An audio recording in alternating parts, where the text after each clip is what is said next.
Well, good evening and welcome to this Wednesday, February 10th edition of the Island Stats Sports Show. I'm your host, Earl Basin, and joining me as co-host, Jason Juggling J. Ford. Jason, we're soon to be joined by David Patrick, who we all know was recently named to the Australian basketball team coaching team. He'll give us an insight on just being announced to that position. They were in the World Championships a few years ago, finishing third. So they anticipate, or there is some anticipation that Australia could win a medal in Tokyo come July, August of this year. We'll also be joined by the Bermuda Olympic Association Vice President, Brenda Dale, who is actually the chef de mission for the 2020/21 Olympic Games. So she'll be giving us an update on what's going on in Tokyo, in and around the games as far as the chefs are concerned. And then we'll be joined by David Thomas, who is the Vice President of the Bermuda Lawn Tennis Association, who will give us an update on what's going on in tennis locally and what the carrot will be for our athletes internationally, because obviously one of the things that we want to make sure that the opportunities for our young people in all sports are there, and the governing bodies are ensuring that they have it. But looking forward to tonight. Most definitely. I mean, we're talking about tennis. Tennis has been one of the sports that have been able to play throughout COVID. And like you said, even though they've been able to play, it's sort of hard trying to keep that carrot in front of them while we're, what are we playing towards. So hopefully tonight we'll get some information on what we're playing towards. Also, I mean, so many questions to do with Tokyo, Yeah, definitely. But I also want to know, and just for our viewers, the role that a chef does play. What is the main role? In layman's term, what's the main role, You're busy the whole time, but good news, Douglas, we have David Patrick. Good evening, sir. How are you? Hey, good evening, guys. Sorry I'm a little bit late. That's fine. That's fine. You're still celebrating that victory over Kentucky. Oh yeah, that was a good win, and unfortunately, man, it started icing up here, man. So it took me like 35 minutes to get home. It usually takes me 10. So. Oh wow. Okay. Yeah, the cold weather over here, man. Yeah. But we want to talk to you about the recently announced position that you'll have with the Australian men's national basketball team heading to Tokyo. Obviously, you've been with this team for a while. There's been guys in and out of the team and so forth. But for you, what does this mean for you as an assistant coach in that setup? First of all, it's an honor, right, to be able to coach in the Olympics, and I had a great opportunity to coach with them at the World Championship or the World Cup in 2019, where we finished fourth. And we had a coaching change go on over that period, actually 2 coaching changes. And so the new coach came in, Brian Goorjian, who's been a good friend for a long time, but I wasn't sure if I'd be retained on staff. And so when he called me 2 weeks ago to ask me would I join him, I was elated, and obviously a dream come true to not participate in the Olympics, but actually coach in the Olympics, Now, for this part, you're going to be in a different kind of field, because you have, in the Olympic team, you're going to have NBA players, and of course for Australia, you're going to have some college players as well. How does that kind of change your approach to how you deliver your message in the game? Because sometimes you have to be a little different with different players. Is that a kind of a way to put it? That's a kind way to put it. Yeah, hey, when you're dealing with NBA superstars, which we'll have in a Patty Mills and a Joe Ingles and Matt Dellavedova, you get some guys that have had a lot of experience under their belt from a professional level. And then when you bring them to the Olympics, which is indeed an amateur setting, things are different, And so the one good thing about the Australian national team is that, even like Bermuda, like there's a pride to playing for your country. And they know there's some sacrifices that are made, and you may not be living in 5-star hotels like you do in the NBA. You may not be staying in 5-star gyms like you do in the NBA, but the ultimate goal is to try to win a medal for your country. And so there's some of the challenges when you're dealing with those high professional athletes, but I think stuff that those guys are prepared for. Yeah. Jay? Yeah, you was mentioning about some of the professional players. I'm just thinking, you mentioned Patty Mills, obviously playing for the Spurs for all these years, a lot of experience. But there's also a lot of experience coming off the bench. I'm pretty sure you're not going to be having him come off the bench for the national team. So that transition for a player who's most of his career has been coming off the bench, where you're expecting him to start, not only start, but also lead. You know, it's a great point you bring up with Patty, and this will be his third Olympics. And so he's led the Olympics in scoring, believe it or not, the last two Olympics. And so he's a different man when he's playing with the national team as opposed to playing with the Spurs. And he's embraced his role there in San Antonio as that spark plug off the bench. For us, he needs to be that spark plug from start to finish. Which I think for him he finds exciting. When he's with the Spurs, all the plays, back in the day, we run for Tim Duncan and Tony Parker, and now DeMar DeRozan, and most recently Kawhi Leonard. Now with us, a lot of the plays are run for him. So I think that role for him, he embraces, and is a big reason we have a chance to win a medal in the Olympics this year. Yeah. Now they say defense wins championships. Patty Mills is not known for his defense, so I'm putting it out there. And plus, he's a short guy. So, as in the starting lineup, how do you, as coaches, try to? Because obviously, if you're going up against the U.S. and have tall guards, as you know. Of course. Look, we I don't know if you know, we beat USA last year before we went to China for the World Cup, and so. We have some good big players. We have Aaron Baines that recently plays for the Toronto Raptors, who's in the post, who's been an NBA starter. We most recently had Andrew Bogut, who was also a number one pick years ago. I think the addition of a Ben Simmons helps you defensively. We have Matisse Thybulle with the 76ers, who's also, a defensive-minded guard. And so, and then we talk about Matt Dellavedova, who's with the Cleveland Cavaliers, who's also won an NBA championship. I think those guys have embraced their role as a defensive guys that can also score on offense, but they help those non-defenders, as you call them, having those big guys in the back. How does this work with you with your position at Arkansas? Obviously, that's going to be vital. You guys are playing well, but then you're going to have to try and marry up and match up with these guys. To put things together. What will a training camp look like for Australia in lead up to Tokyo? Look, great question. Look, I'm fortunate. I work for a good friend and boss, and Eric Musselman here at Arkansas, and our administration, gave me the opportunity to go do the Olympics because it is hard. You have your job here in the U.S. where the summertime is an important part for us here in college basketball in terms of recruiting and getting your team better, and so for them to allow me to go have the opportunity to do that in Tokyo is great. The NBA season's been pushed back, right? And so the Olympics are at the end of July. Those teams that are in the playoffs will be playing up until probably early July. So the plan right now, and obviously with COVID, it's such a nimble thing we're dealing with, is the plan right now is to have our camp here in the U.S. in Vegas or California, and then head straight to Japan. I think it's too hard to be flying around the world and doing camps over in Australia or New Zealand and playing friendly matches in Europe and then trying to go to Asia, under the circumstances now. So our plans to have a 10-day to 2-week camp on the West Coast and then head into Tokyo and try to win a medal. Yeah. Now, obviously, COVID has really disrupted the basketball season around the world for colleges or around the U.S. for colleges. You guys have had a few games here and there canceled at the last minute, but that hasn't seemed to disrupt your rhythm. Obviously, it's up and down. Not every night's a good night, but you guys try to make the best out of it. How has COVID affected the style of play, night in and night out, that you guys want to play? Meaning that there have been times where you've been scheduled to play one team and then that game's called off, and 2 days later you're playing another who match up totally different.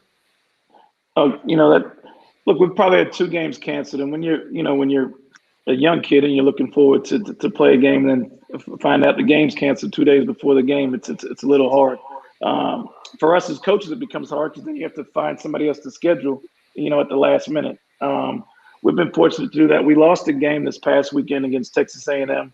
That game was shut down for COVID, but at this time of year, you probably need the rest. We probably needed the rest, but it's a game we'll get on the back end.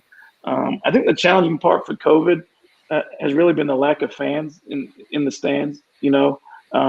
University of Arkansas, we get 21,000 a night in that arena right now because of the restrictions. We're only allowed 4,000 a night, so that quote unquote home court advantage is still there, but it's not like it would be in a packed arena.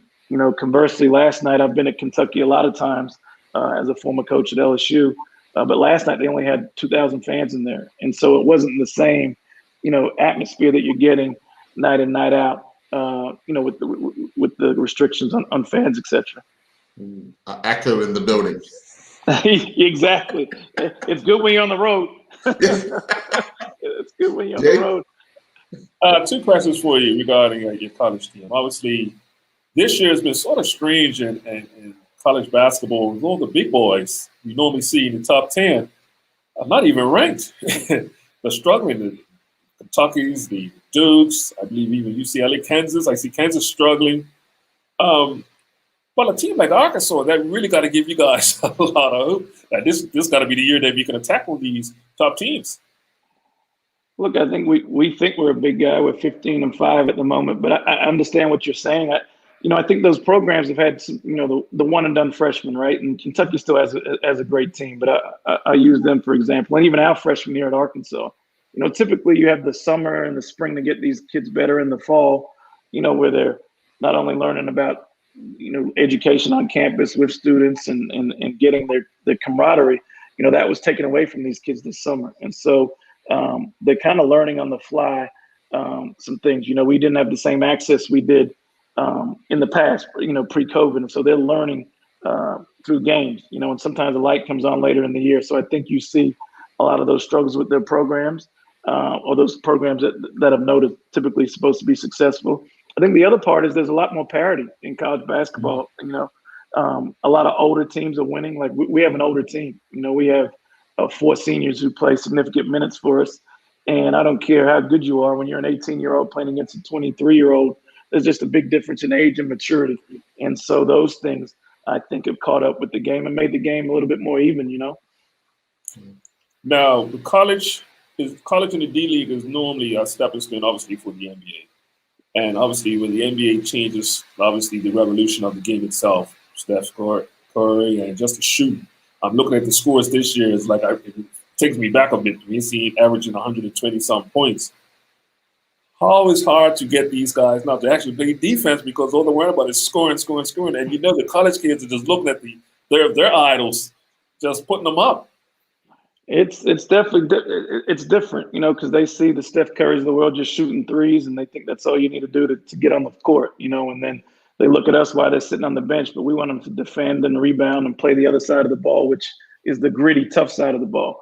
The good thing here, like we have, myself that's been in the NBA with the Rockets, Coach Musselman has been a 2-time NBA head coach.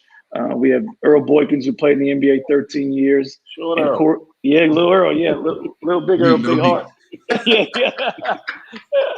And then we have Corey Williams, who played with the Chicago Bulls with Michael. So we have an NBA-laden staff that can talk to these guys about, the reality is you're not going to be Steph Curry. You're going to be a role guy, like you mentioned Patty Mills earlier. And so what can you bring to the table if you're not shooting the ball like these guys are in the NBA? Our goal for them now here is to perform the best they can at Arkansas, which is win games here. And obviously, when you get to the NBA, it's a different game. But it's 2 totally different games. The speed of the game at that level, the spacing of the floor, the shorter shot clock, the more possessions. It's a different game. We all want NBA players, but I think our job at our universities right now is to perform the best they can for us so we can get them ready for that level. Now, I'm not sure how much the Olympics has changed the format for basketball, but how does it relate to the college game as far as the shot clock, the ups and downs, all the different technical things with basketball? Because there are quite a few technical things with basketball, but does that go into play at the Olympics? Yeah, I think the Olympics is more like college. You're talking about a 40-minute game, the 30-second shot clock, which we have. There's a thing called illegal defense in the NBA, which you can't clog up the lane where you can in the Olympics like you can in college basketball. And so it's a lot more physicality, believe it or not. And so That may be why you've seen USA get upset in the past, because those guys that get all those calls in the NBA don't get those same calls, when they're playing in Barcelona or London or this year in Tokyo. And so a lot more physical, and the game is a lot more like the college game. Mm-hmm. And for you, obviously, I watched the interview the other night with the media, and you were talking about how proud it is for you to be chosen to be on this journey as a coach, because you tried it as a player, but you weren't as successful. Definitely, I think my goal was always as a young kid, I wanted to run track in the Olympics. And I never knew I'd be dribbling the ball. And at one point, I wanted to run track for Bermuda, but I wasn't quick enough to do that. And so, basketball was my path as a youngster. But that door closed, and so I've been fortunate to play in the NCAA national championship and go watch the Olympics. But to be able to go coach in it is something else. To be able to walk when you watch the opening ceremony and you see those countries come out. That's the stuff. Other than the competing part, that I look forward to, and something that I think you cherish for the rest of your life. All right. Well, I hope to see you in Tokyo. Wish you good luck in person. Yeah. And have a chat after a game or two to see how things are going for you. For sure. And my plan is to come to Bermuda before then. So once the season's over, last year I couldn't come. So hopefully I can. If I don't see you in Tokyo, I'll see you before that. Okay, then. I'm looking forward to it. Okay. You enjoy the rest of your night, and good luck for the remainder of the college basketball season. Thanks, man. Thanks, Jason and Earl. Thanks for having me on your show. Right. We'll be back with more of the Island Stat Sports Show after this message from our sponsor.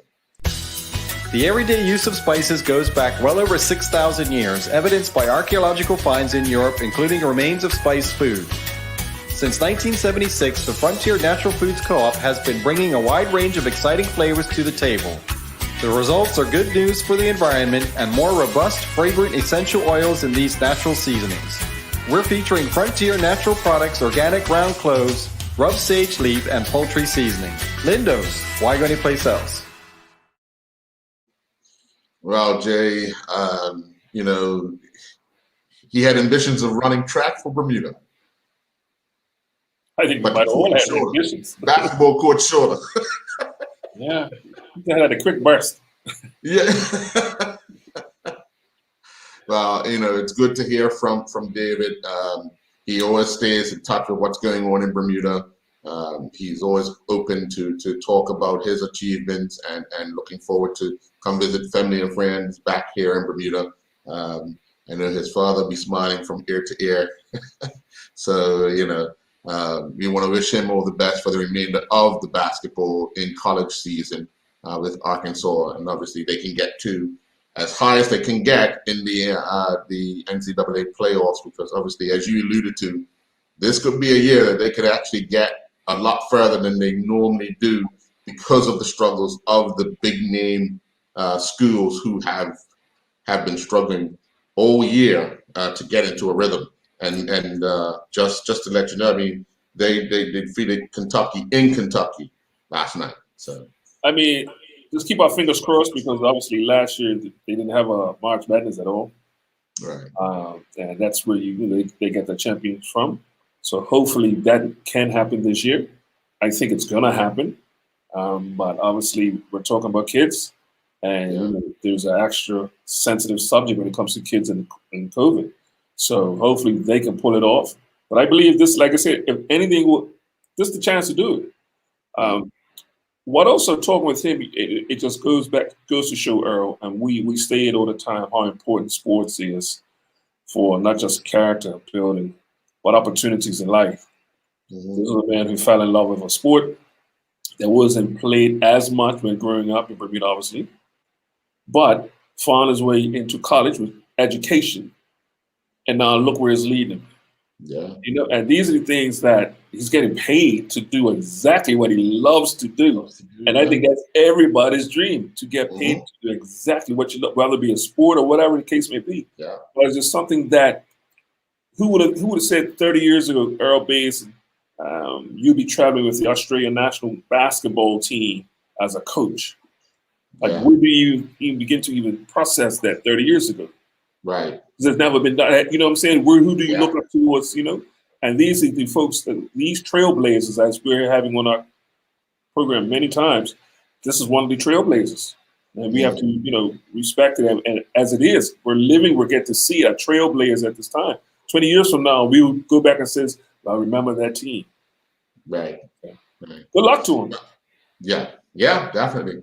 Well, let's get our report from our overseas reporters, because we do have Ms. Brenda Dale joining us at the bottom of the hour. So we'll start off with Anne-Marie Burke. And of course, I'm going to send my greetings from Barbados all the way over there to Bermuda. Well, what I can tell you about sports in Barbados is that right now everything is basically on pause. It is a wait and see game here on the island, as our Prime Minister, the Honorable Mia Amor-Motley, has called what she has called a pause for us, but we know it more commonly as a lockdown.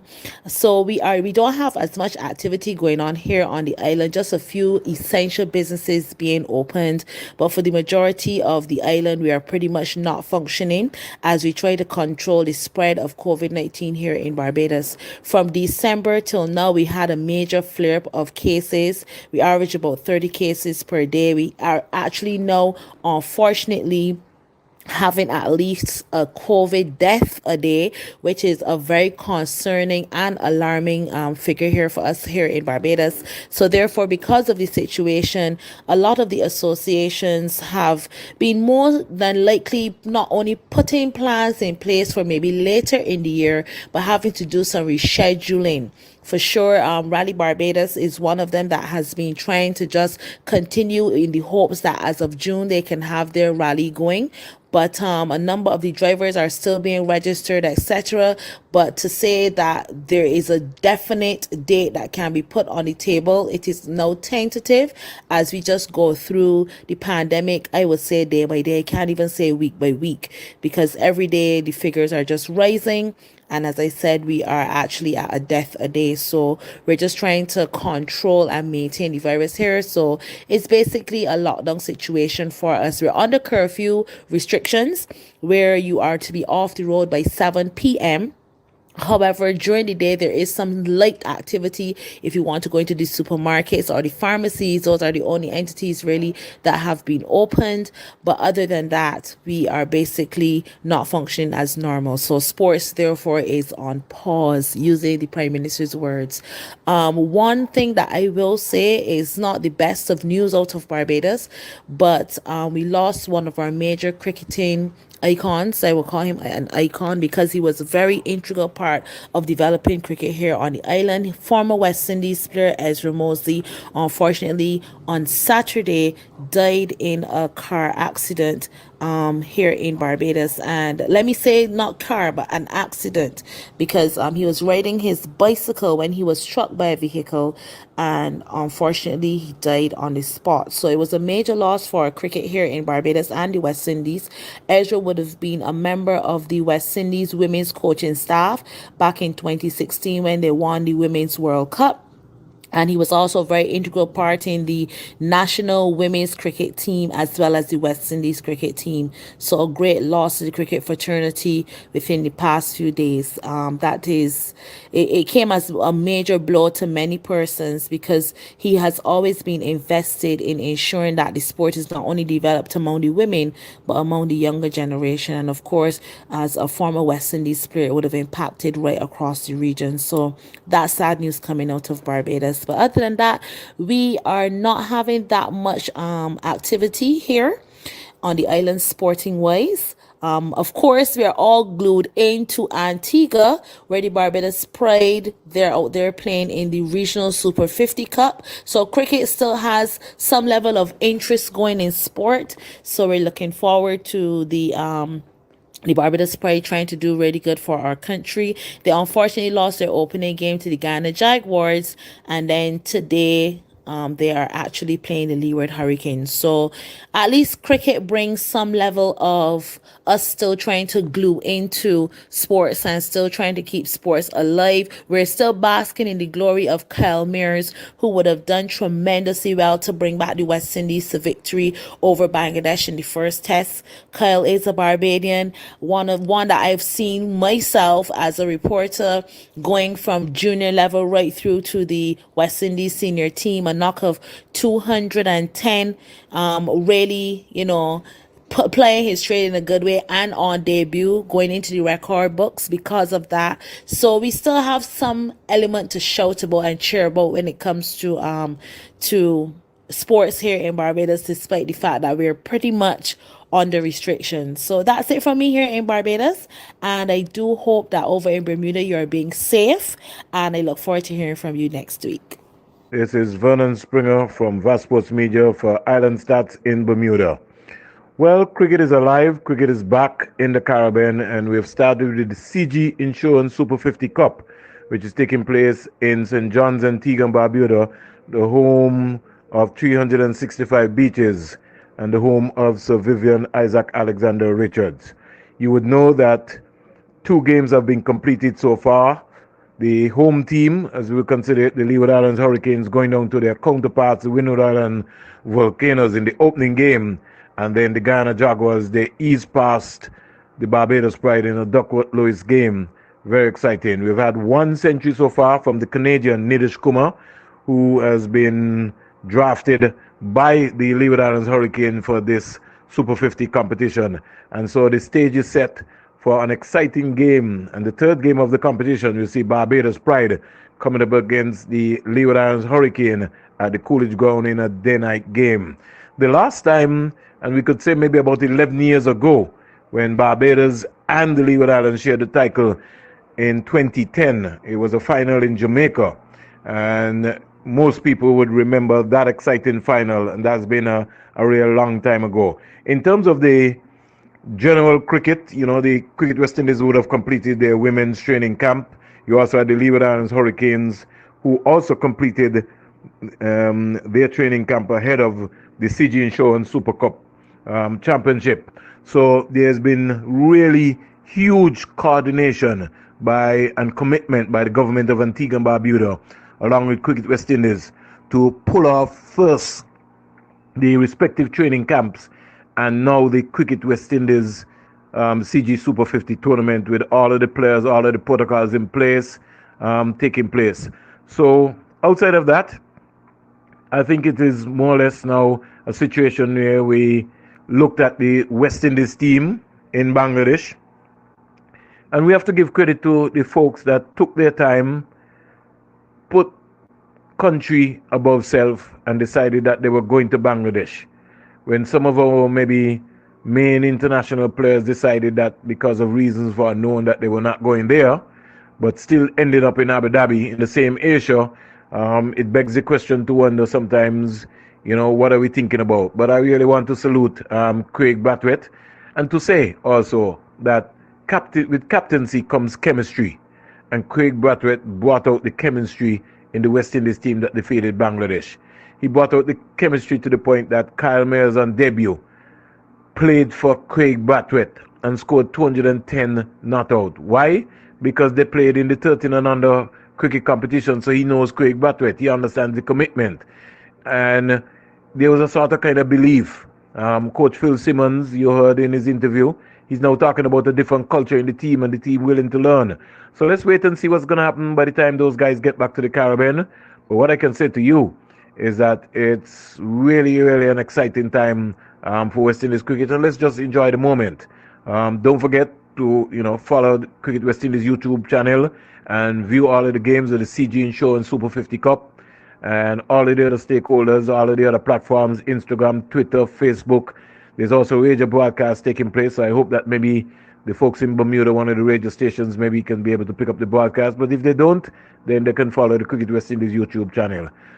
Cricket is alive, and sports is slowly coming back up. And even though there's an upsurge of cases in Antigua and Barbuda, in St. Vincent, in Grenada, throughout the wider part of the Caribbean, I think we have to give God thanks that and salute all of the health workers who are on the front line. Some of the vaccines have already started to arrive. I think the vaccines have arrived in Dominica. I think the vaccines are due to arrive in St. Kitts and Nevis and Antigua and Barbuda. So we wait and see in terms of what's happening. But I always say to folks, please don't trade a mask for a ventilator. Stay safe.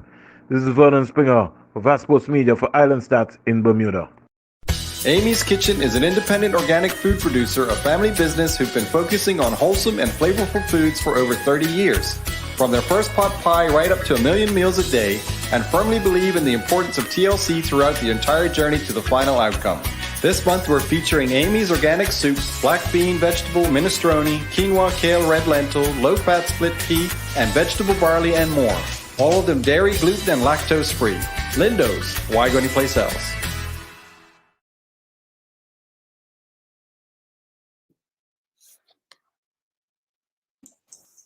And welcome back. We're joined by Brenda Dale, who is the chef de mission for the Bermuda Olympic team that will go to Tokyo to represent us. And she's also the first vice president of the Bermuda Olympic Association. First of all, good evening, Brenda. Hope all is well. Good evening, Earl. Yes, everything's good. Good. Can you give us an update from the chef standpoint? What's the latest that you guys have had correspondence from Tokyo regarding the games? Yeah, well, Earl, we had our first, we had our chef's meeting at 3:00 on Monday morning, which was to give us an update, to provide everybody with the athletes and officials playbook.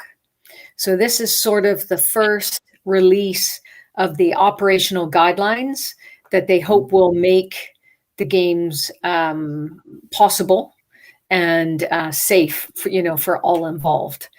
We will place that on our the BOA website. We've sent it out to all of our national sports governing bodies who have prospective athletes for the games.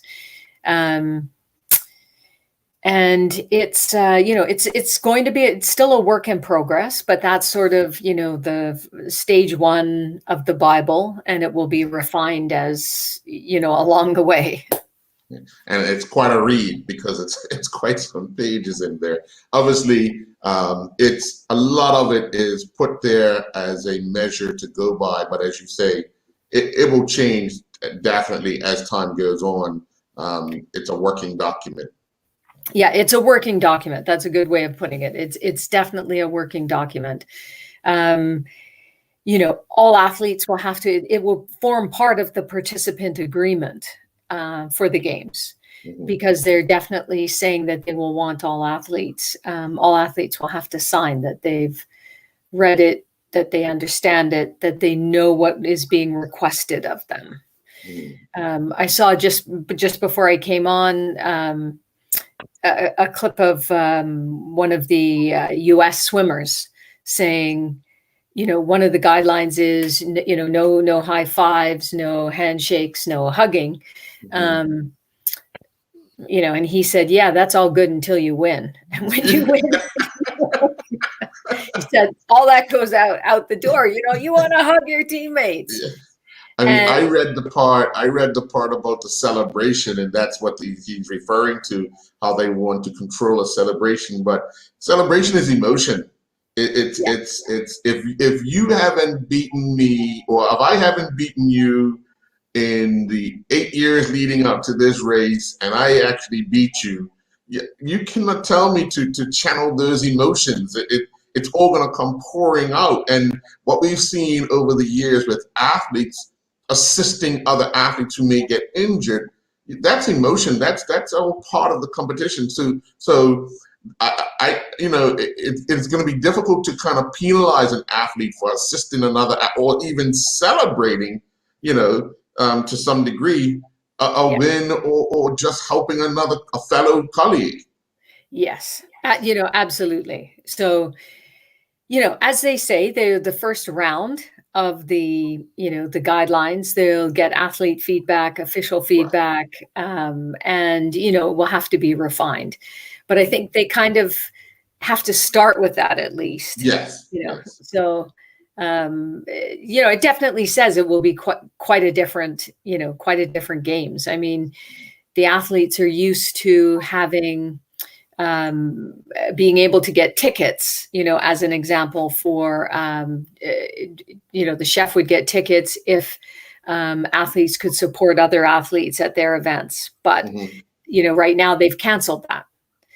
They've canceled the, alternate athlete, ticket program. Right. So it's difficult to say. Some of the larger countries will may be able to purchase tickets, but Right. we aren't in the financial realm to be able to, to do that. So it's it's a work in progress. It's so many of the athletes have had their qualifications pushed back that we won't Right. even we won't even know. I mean, triathlon looks like they're saying May 1st. At the earliest. Okay, so that's like how many weeks before July 23rd? Yeah. But they Yeah, scheduled 2 events, or 1 event the first week in July, a World Cup event, which is not an Olympic qualifier, but a World Cup event. So interesting. Jay? Hey, Brenda.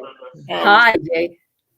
Tell us a little bit about your role as a chef. Obviously, in layman's terms, I mean, it's going to definitely be a mammoth task with this Olympics.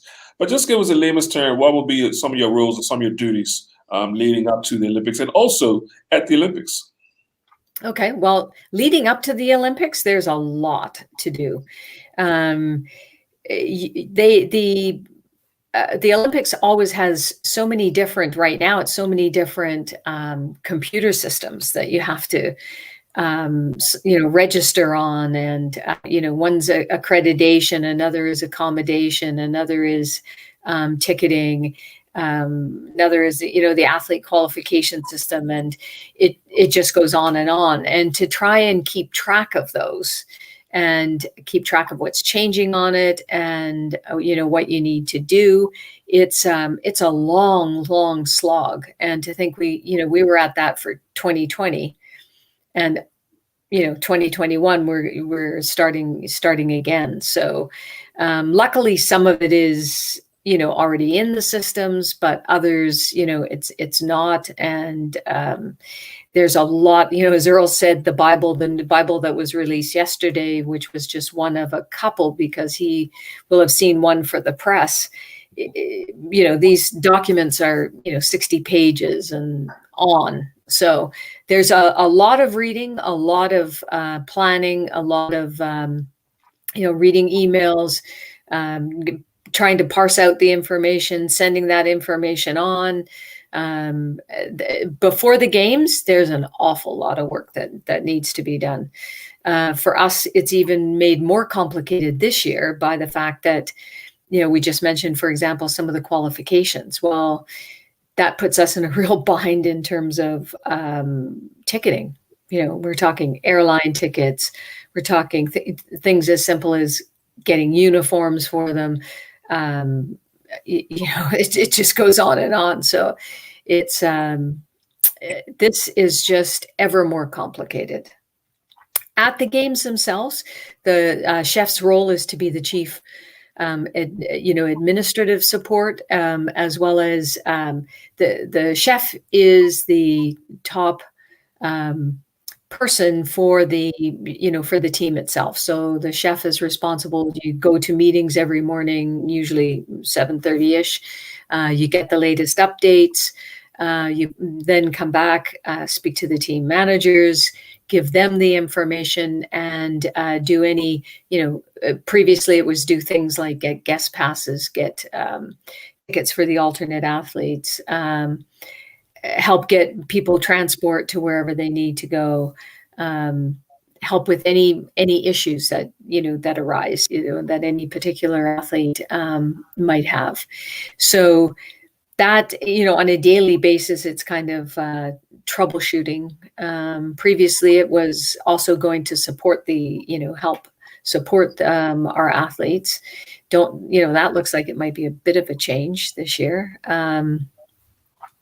So, help them get whatever medical attention they need, take care of everything, in the village.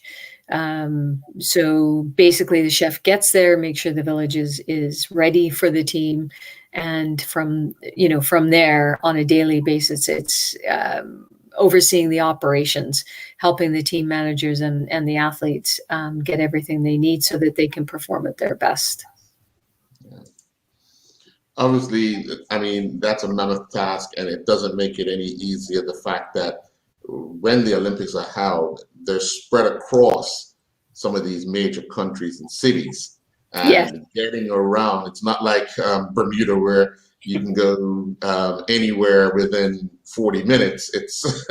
It's sometimes you got to travel 3 and 4 hours to get to a venue, and just those type of challenges. But looking at the prospects, how many people do you think will represent Bermuda at the games, or how many people are you, or is the Bermuda Olympic Association thinking would represent us?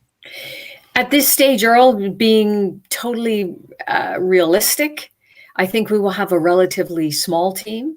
Mm-hmm. I think, we've fielded in the past teams of maybe, 8 as being one of our largest teams. And I think that we'll be closer to, possibly 5. It will be a relatively small team, Right. from what I think at this point in time. Right. Now we know the next qualifier is due to be held in Brazil in March, and that's Doris, yes. in Brazil. I've been looking at cases, looking at the whole surroundings of that, and it's quite worrying that the world rowing still wants to go ahead with it. But in speaking with Dara just day before yesterday, he's gung ho because that's his opportunity to qualify.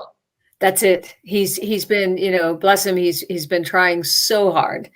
And, for all the athletes, I just totally empathize, with them in terms of it's such a stop and start. Right. They've, from lockdown and then onwards, it's, they've tried to put their best foot forward all the time, but so many things out of their control.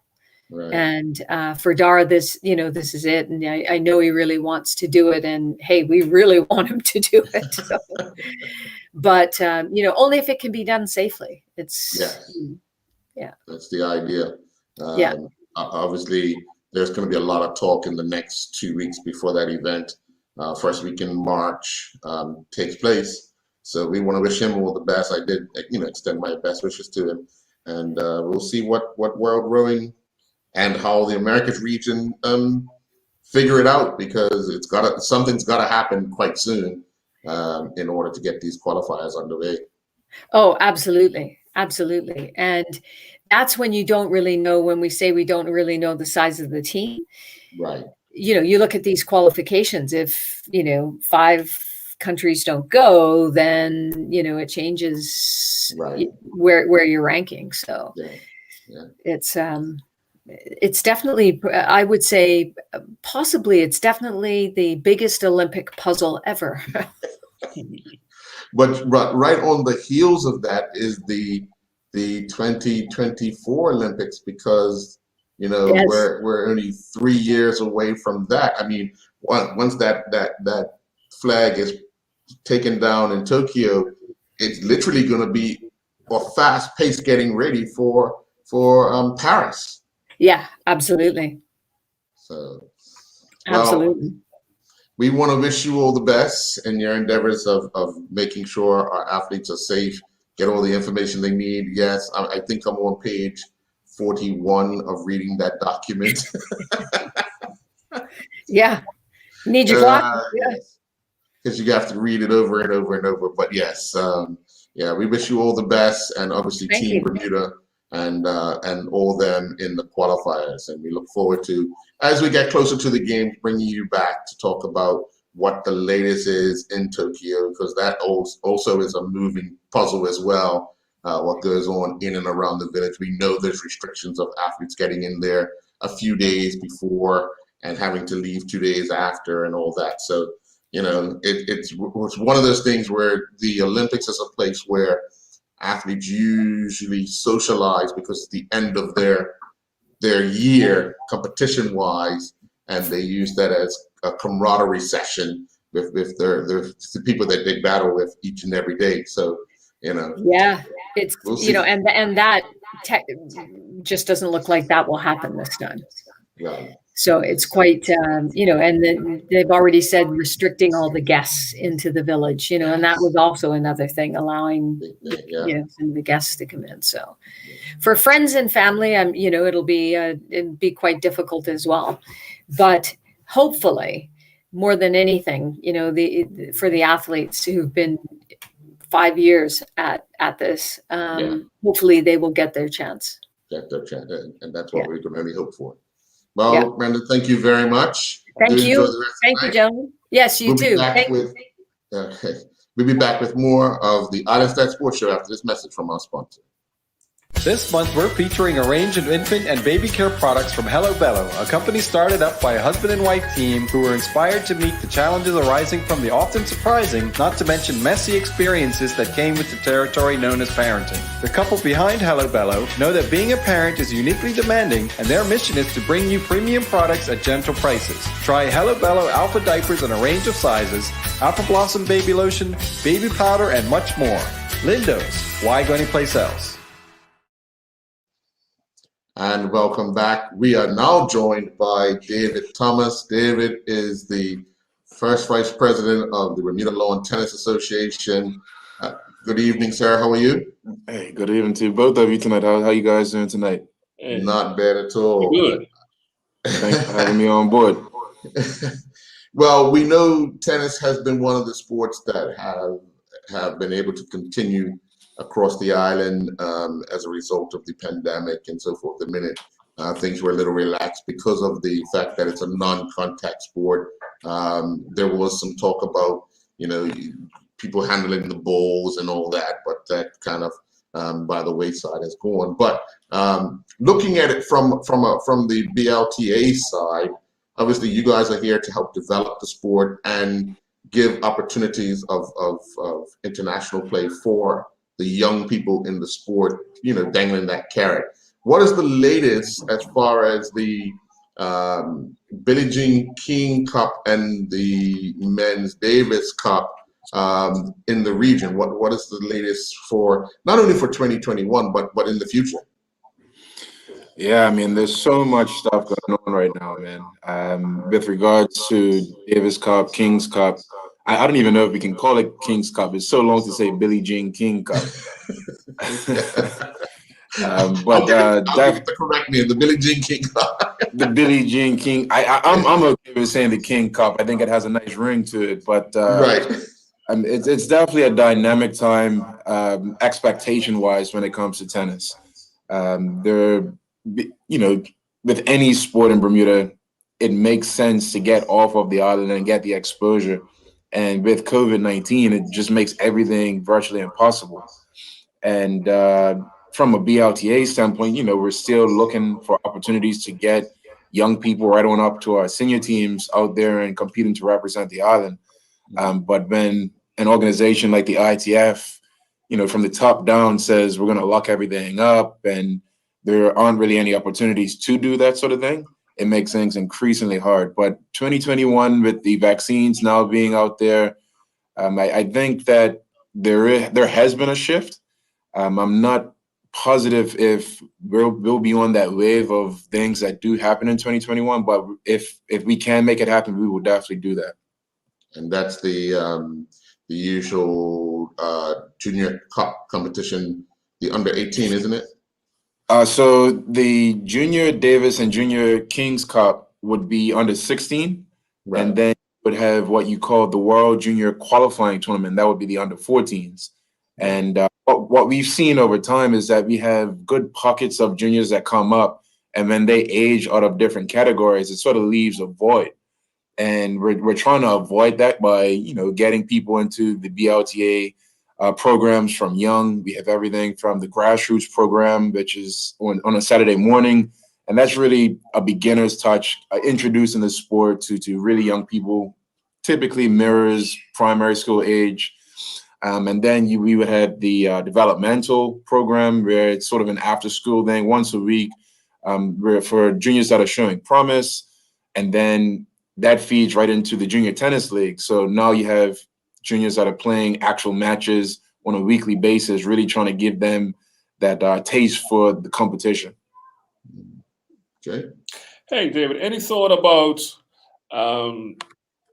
aligning itself with a few of the major tennis camps along the East Coast to probably bring in just a few players, especially when you're looking at, take for instance, the under 16s, 1 or 2 or 3 players to come in just to battle with our locals, and also send probably 2 or 3 out to them instead of just the whole country going, just so at least we're getting the competition, because obviously if we're waiting to just send a whole team out, man, it's gonna get very difficult. But if we're getting 2 or 3 people or so per age group, just for the competition, I think will build well for us.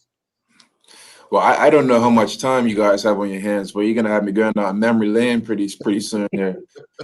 So when I was heavy in the juniors, we had sort of a reciprocal program with a few different pockets on the East Coast of the States.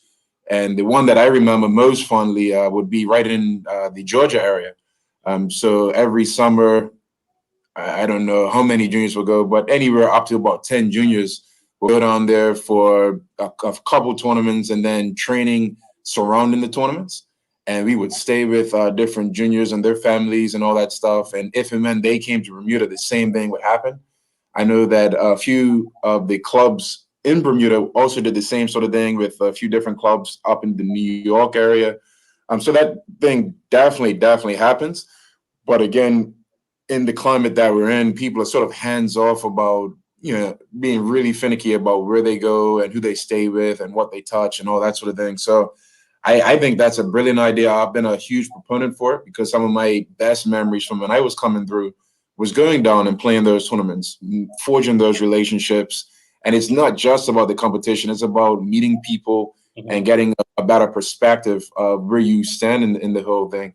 But it's so tough to say. And I know tennis isn't limited in saying that. Mm-hmm.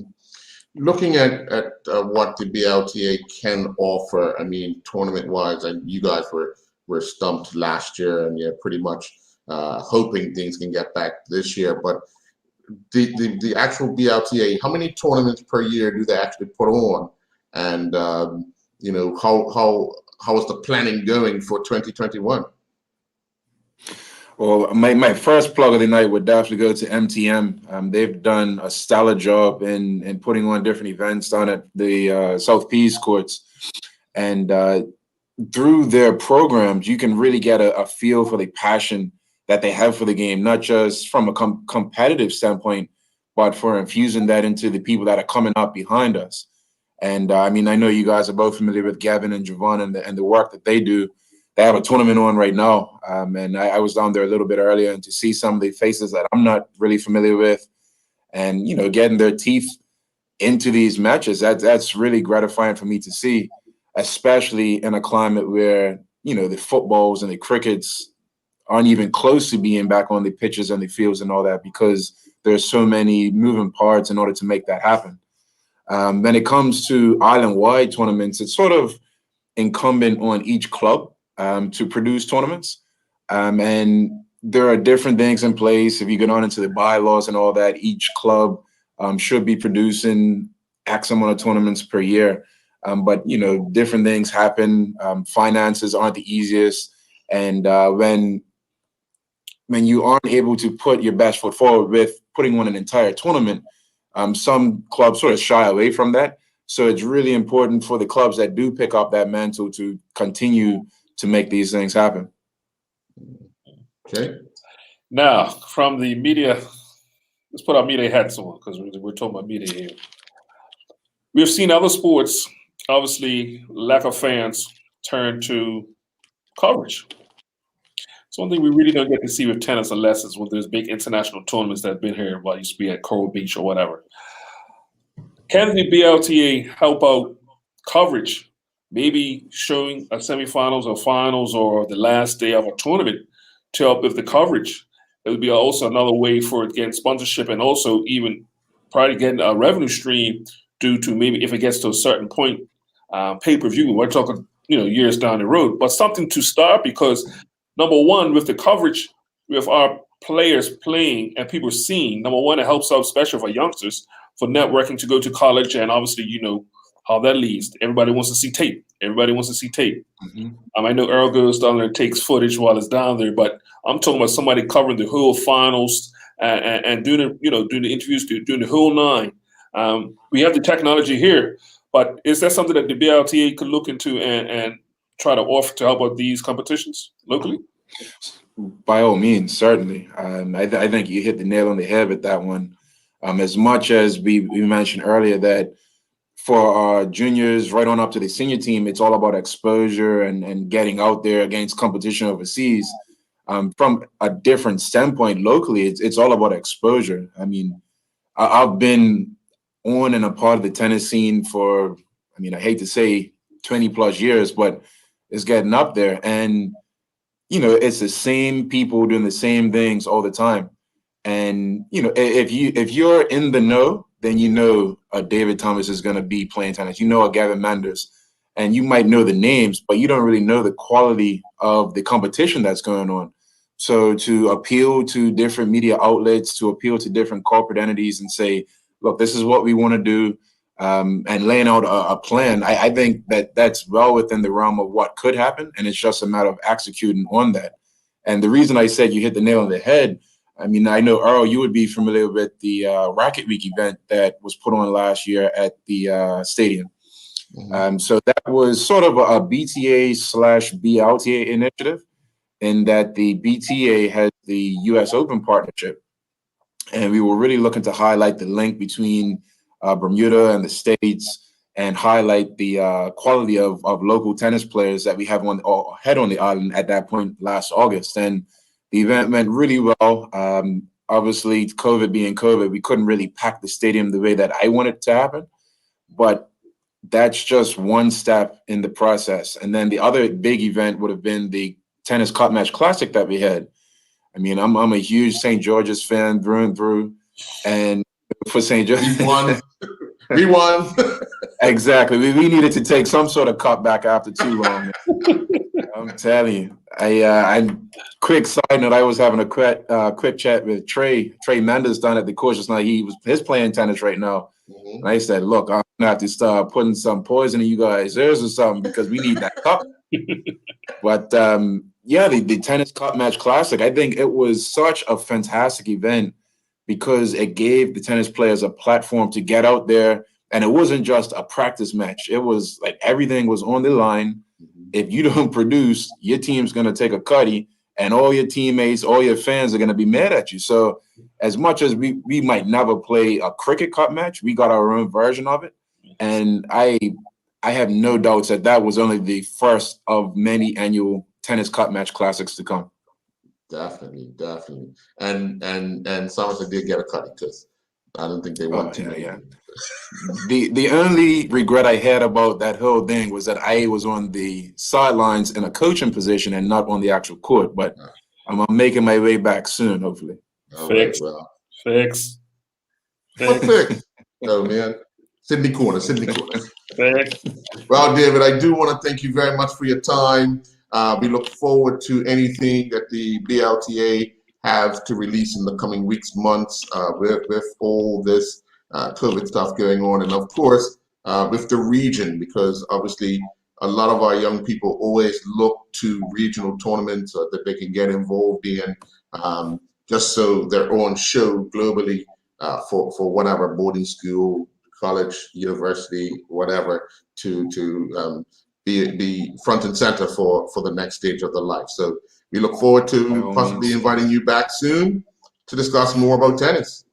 I'd love to be here. And two quick shameless plugs, if you allow. Sure. If anyone's interested in anything tennis-wise, we have all the social media, Facebook, Instagram. Please feel free to reach out.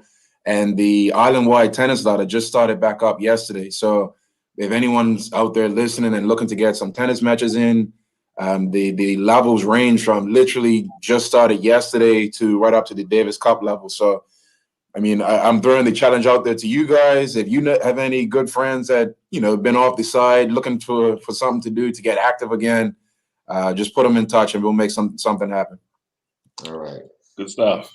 Okay. And we'll be back to wrap up this edition of the Island Stats Sports Show after this message from our sponsor. I'm nominating Earl. Welch's, producers of the world's best-known grape juice, have been based in Concord, Massachusetts since 1869. Distributed in Bermuda by John Barrett & Son, Welch's has become a household name. We're featuring Welch's 100% Concord grape and Niagara grape juices, distinctly delicious and heart-healthy, and ushering in bold new flavors. Welch's Super Berry Juice, combining the Concord grape with Aronia berries for tartness and mangosteen for sweetness, and Welch's White Grape Peach and flavored blend of white grape, pear, apple, and peach juices.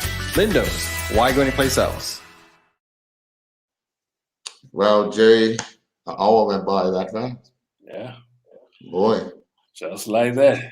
Just like that. We want to thank our guests, David Patrick, Brenda Dale, and of course, David Thomas.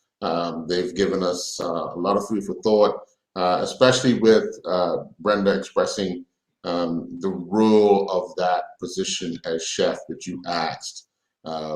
I've seen them operate, Jay, not only at the games, but before the games, and not only the Olympics, but the Pan Am Games, the Commonwealth Games, and the CAC Games. Believe it or not, the chef, it's a tireless job. You actually are the last to go down at night and the first to be out in the morning. So, it's not easy. This might be, a dumb question, because obviously I don't know. But for those major countries, the big countries, do they have more than one? They gotta have more than one. There's one. They will have what they consider the head chef. Yeah. And then they'll have a group of chefs underneath them. Have to. Assistant chefs. Yeah, definitely. You're talking about 200 athletes. Yeah. So you'll be assigned. And the other thing, I think, for some of the major countries, it would. If you have major athletes, like I'm pretty sure if Serena's going for tennis for the USA, they're going to have somebody. But she'll have our managers and all that. They will have. Well, not necessarily. They can't really. No, their manager. No, no. It comes under their Olympic Association. So they put somebody there for her every need. Now that person might rely a lot of information to her current manager or personal, handlers or whatever. That's what I'm talking about. Yeah, same thing with Tiger Woods if he goes to play golf at the Olympics. When you heard David talk about the basketball. So imagine USA, how they like to be treated. In Brazil, the USA rented a boat. They did not stay. I remember that. In the village. A lot of their major athletes stayed on a boat that was chartered at the dock. So, that's how they treated their athletes. But they have the funding, as Brenda said, they have the funding to do so. Where, So, yeah. But you bring up a good point there. You say they have the funding, and we keep saying this because during these type of shows, we get to learn more about the actual business side of sport. Mm-hmm. They get the funding because most of these athletes are being exposed in multiple competitions globally that are covered. And we know that's where the reason why this is going on because of the TV rights, as we all know. Oh yeah, definitely. So when you have these big athletes or these athletes that are in these competitions that do bring in this much money revenue via TV, then that's where the sponsor wants to attach themselves to Earl Basden because he's going to be shown on that stage. Right. That is the component. Even though we're a 21 square mile island, but that is what we have to look at as a country because we've did it before with our athletes, or even just Flora. Yeah. Flora, prime example of it. Example. She's getting the sponsorships obviously because what the platform that she's on. Mm-hmm. So just to tie it all in, I'm hoping our Lawn Tennis Association can really look at streaming matches on their website or on their own platforms. Because once again, if we're drawing people in, like I said, we're drawing sponsors. Earl, you know this, Earl. We have a lot of athletes that will leave here, go away to a tournament, rather, whatever sport. Just take cricket, for example. Right. Right? Our national team could go away and play cricket. But while they're there, they're being approached by many folks to sponsor, whether it's kit, bats, Right. Yeah. you name it. Yeah. Why? Yeah. Because they want their gear or they want to be seen at that competition. I would say that MTM have in their tournaments since the lockdown, since we've come out of the lockdown, have streamed their finals. Good. On those days, and sometimes they even do it throughout the tournament when available.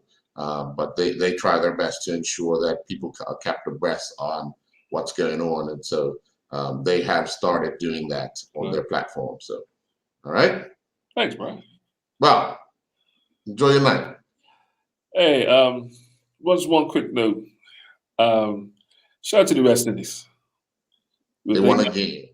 They Well, won a game. Well, hold on. Let's. They haven't won a game in a long time. What? Right, that's. I'm not excited that they won a game. I want to go into the point of when certain players don't make themselves available, it leaves the door open for somebody. And did he ever step up? So that's for anybody who's that 12, 13, 14 man on a bench who keeps it from not tipping over. Mm-hmm. It's gonna be one day, and I'll give you a story. I can't remember what year it was, obviously, but I was 14 years old. I maybe 13 years old, 13, 14 years old, playing for Warwick Workman's in Weston County. Well, I was probably number 2 water boy that day, initially, at the likes of Al James and Braxton Stone, a lot of, Lloyd James. But what happened, the time got changed. Right. And about 4 players didn't show up on time. Well, who had to stand in? At the time, I was probably one of the youngest to play in the Western Counties. Right. Yeah. But that was because of the opportunity that was presented, and I took fun. Obviously, I took advantage of it. So my point is, for that person who's sitting on that bench, who's just take it for granted. Don't take it for granted, because there's going to be opportunity. And when that opportunity comes, you have to take advantage of it. That's right. So true. So true. Well, Jay, enjoy the rest of your evening. Thanks a lot, buddy. All righty.